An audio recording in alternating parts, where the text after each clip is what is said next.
Di sini tuh banyak ilmu yang kita pelajari. Jadi mulai dari di sini yang terutama di samping dia mondok, tapi dia juga bisa belajar pelajaran umum pada sekolah-sekolah kayak di sekolah lainnya. Kalau saya ilmu yang saya serap di sini atau pengalaman atau dawuh dari Abah Yai sendiri yang saya sangat-sangat ingat sampai sekarang, itu ada satu dawuh, ada satu nasihat, yaitu apa? Ngempet karep sabar. Bisa bahasa Jawa tapi? Bisa. Kok bisa? Di sini diajarin sama teman-teman. Gitu. Ya. Diajarin yang paling jelek pernah ada? Oh, itu yang jahil. Kalau itu teman-teman. Apa yang paling jelek apa diajar? Saru namanya. Jumpa lagi dengan saya Arif Ardianto. Guys, kali ini kita bicara agak unik-unik, tapi tidak berat-berat ya. Dengan beliau ya, Ustadz Haris Amroni ya, benar ya, Ustadz Haris Amroni ya. Dengan seorang santri yang luar biasa, hafalannya cepat katanya ya, Mas Satrio ya. Iya benar Mas Satrio. Namamu Mas Satrio aja. Iya. Ada lanjutannya enggak? Betul. Beneran. Beneran. Oke, siap Mas Satrio ya. Mas Haris ya. Kebetulan saya mendengar Mas Haris ini kan salah satu ustadz yang menjadi andalan Abah Yai. Nah, ya. Saya mendengar seperti itu. Artinya kan memang banyak sekali ilmu yang diserap dari beliau ya. Kira-kira yang menurut Mas Haris itu mengena, nah, itu apa? Juga bisa jadi diceritakan dulu di Pondok Pesantren Miftahus Sa'adah. Oke. Kalau pengalaman pribadi saya selama di sini tuh banyak ilmu yang kita pelajari. Jadi mulai dari di sini yang terutama anak yang mondok, di samping dia mondok, tapi dia juga bisa belajar pelajaran umum pada sekolah-sekolah kayak di sekolah lainnya. Tapi yang menjadi yang menjadi unggulan di sini yaitu pembelajaran yang di pondok, khususnya untuk anak santri.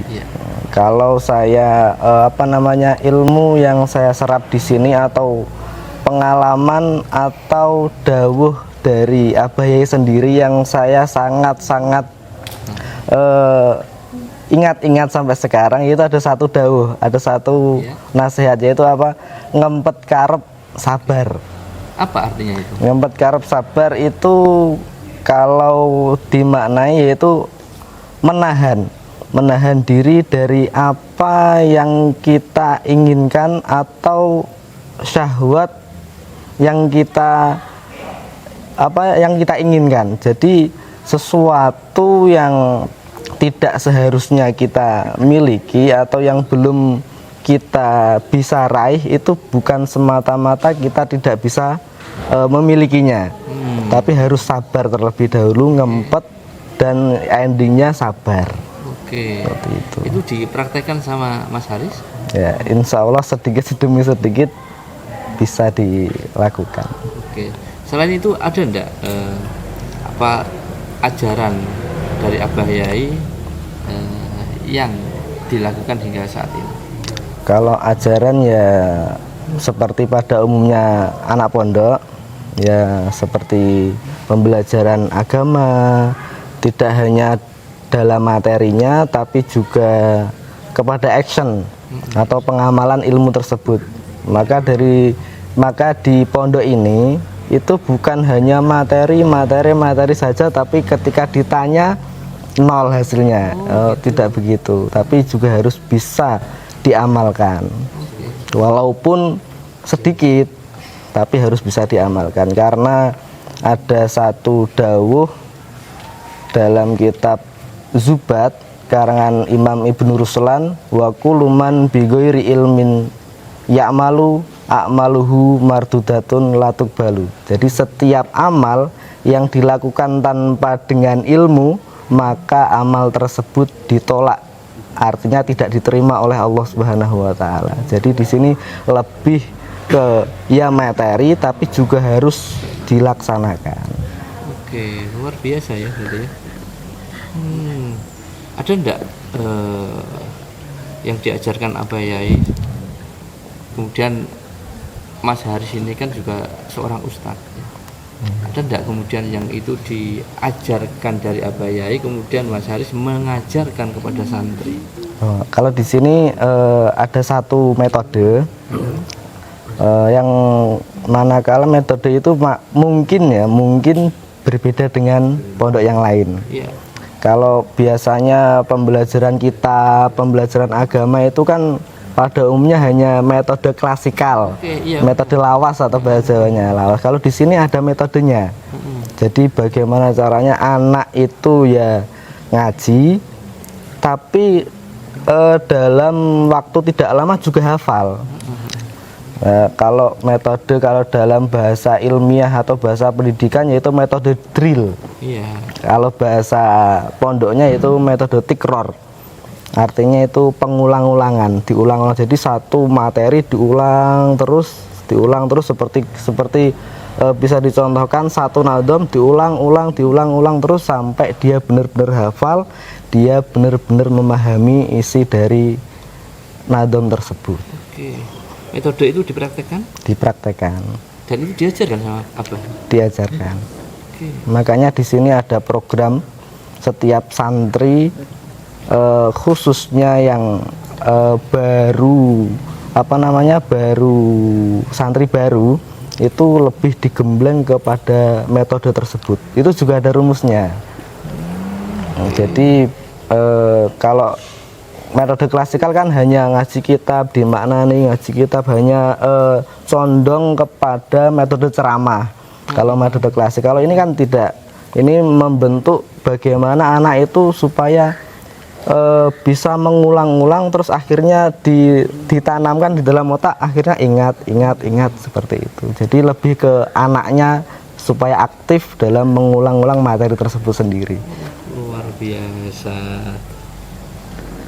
Mas Haris ya, saya melihat metodenya ini sangat menarik ya. Coba sih saya kepingin dipraktekkan bagaimana Mas Haris ketika mengamalkan, istilahnya mengamalkan atau mempraktekkan metode ini pada teman santri. Di sini kebetulan ada Mas Satrio ya, luar biasa Mas Satrio ini ya. Coba bagaimana cara pembelajaran yang secara singkat saja yang biasa diterapkan oleh Mas Haris? Kalau di sini kebetulan ini ada rumusnya, saya bawa seperti pada pelajaran kitab Safinatun Najah. Coba saya mungkin bisa dipraktekkan sedikit.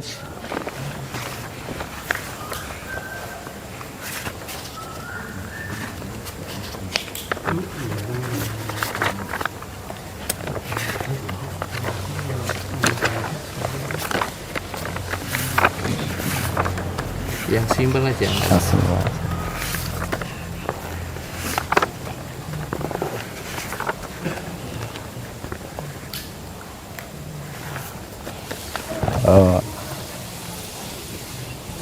Pelajaran Safinah. Jadi pelajaran Safinah, kitab Safinah di sini itu dibuat rumus per fasolnya, karena di dalam kitabnya ada fasal-fasal tentang Fasal itu fasal, ada pasalnya. Bahasa Indonesia pasal. Satu atau dalam bahasa Indonesia juga babnya. Bab satu bab. Jadi satu bab itu dibuat satu rumus. Kalau kan dimulai dengan fasal atau bab tentang rukun Islam. Rukun Islam itu kan ada 5. Terus rukun iman ada 6, tanda balik ada 5. Nah itu dibuat rumus 5, 6, 3, 8, 6. Sambil nyanyi gitu. Sambil nyanyi bisa.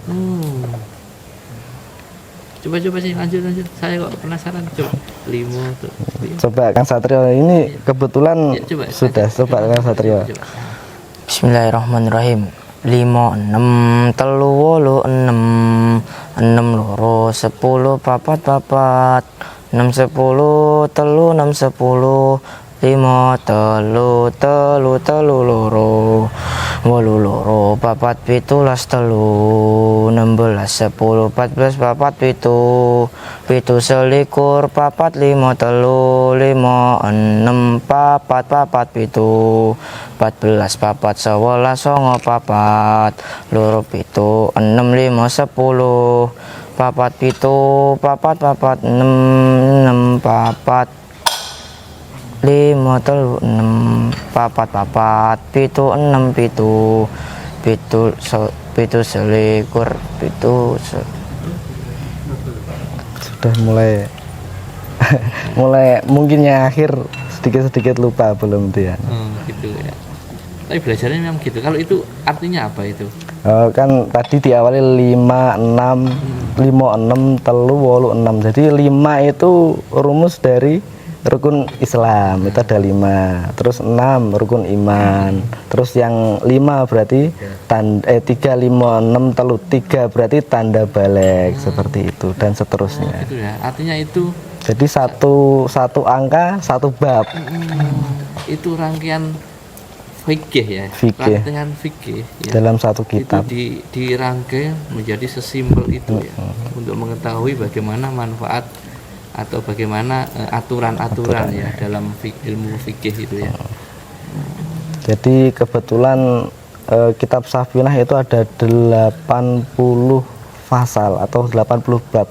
Cuma dijadikan rumus tidak ada satu halaman dalam satu buku. Luar biasa. Sangat luar biasa. Oke, saya ke Mas Satrio. Mas Satrio, ya enjoy, santai kamu jadi santri.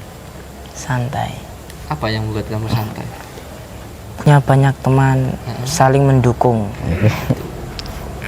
satu sama lain, berbagai daerah dari Sumatera, Jawa, Jakarta. Aslimu mana sih?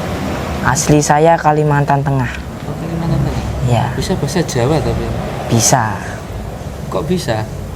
Di sini diajarin sama teman-teman. Gitu. Ya. Diajarin yang paling jelek pernah ada?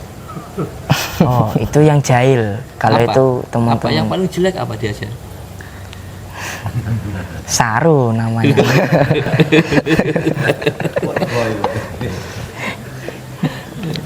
Mas Satrio, ketika kamu memutuskan jadi santri ya, atau mondok ya, diantar orang tua ke sini, ya, nangis enggak waktu itu? Nangis. Kenapa nangis? Karena perpisahan itu sangat jauh. Ibu di Kalimantan, saya di Jawa.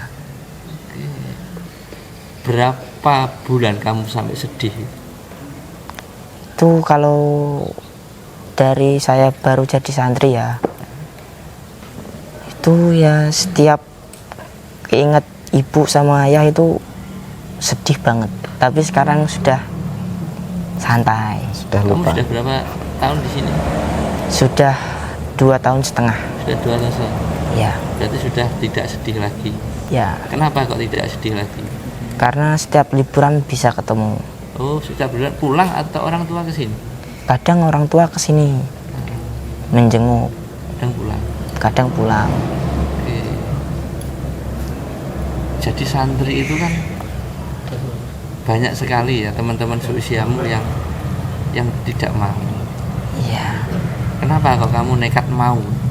Karena pergaulan di luar sana sudah melebihi batas. Makanya saya dipondokkan di sini. Kalau di sini pergaulannya bagaimana? Kalau di sini mengaji. Kadang cerita. Oh, cerita. Ya, kalau waktu kosong gitu ada yang main sepak bola. Boleh. Boleh. Tapi kalau waktu ngaji main bola itu dimarahin sama ustadznya. Contoh Ustadz Karis. Ustadz yang paling keren siapa? Ustadz yang paling keren itu Kang Karis. Kalau yang paling galak? Paling galak Kang Karis. Yang paling keren? Paling keren Kang Soleh. Oh.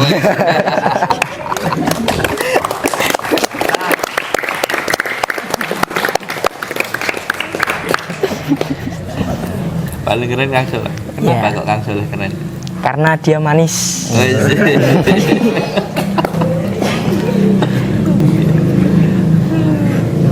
Oke, luar biasa guys. Ternyata jadi santri atau mondok itu menyenangkan loh. Karena apa? Mereka bisa bergaul dengan sesama usia ya, dan bisa bertukar pengalaman dari tradisi di beberapa daerah di Indonesia. Itu keren. Tapi dari tadi ya saya melihat ini apa yang diajarkan Abah Yai itu terlihat positif. Saya kepengen jujur, yang tidak positif apa? Yang pernah dimarahin sama Abah itu apa? Kalian berdua, Ustaz Haris sama Pak Satria. Jangan ingat Abah Yai ada di sini, anggap. Saya itu pernah nakal sama santri baru. Dilaporkan ke Abah Yai. Saya dimarahin, dihukum. Terus sempat dipotong botak. Yang motong siapa? Pengurus. Itu kenanganmu ya? Iya. Tidak akan terlupakan ya itu ya? Iya. Oke. Kalau Ustaz Haris ya, Mas Haris gimana? Kalau pengalaman di sini dulu ya, dulu selama ketika masih jadi santri itu paling sering dapat teguran atau dapat takziran itu keluar pondok tanpa izin dulu, karena paling banyak pelanggaran di sini juga seperti itu. Jadi keluar tanpa izin, mungkin pada jam ngaji atau jam jamaah itu sering terjadi. Jadi seperti itu. Jadi rata-rata pelanggarannya seperti itu. Oke, siap. Luar biasa guys. Inilah kehidupan di pesantren. Kehidupan santri dan kehidupan pola ajar yang ada di sini. Bagaimana pesantren itu bisa membentuk karakter anak menjadi lebih baik. Di era saat ini guys ya, gadget, handphone menjadi masalah yang sangat luar biasa di usia teman-teman santri, dan di pondok salah satunya adalah upaya untuk bisa meminimalisir dalam tanda kutip kejahatan-kejahatan gadget. Saya akhiri guys, cukup sekian, bye.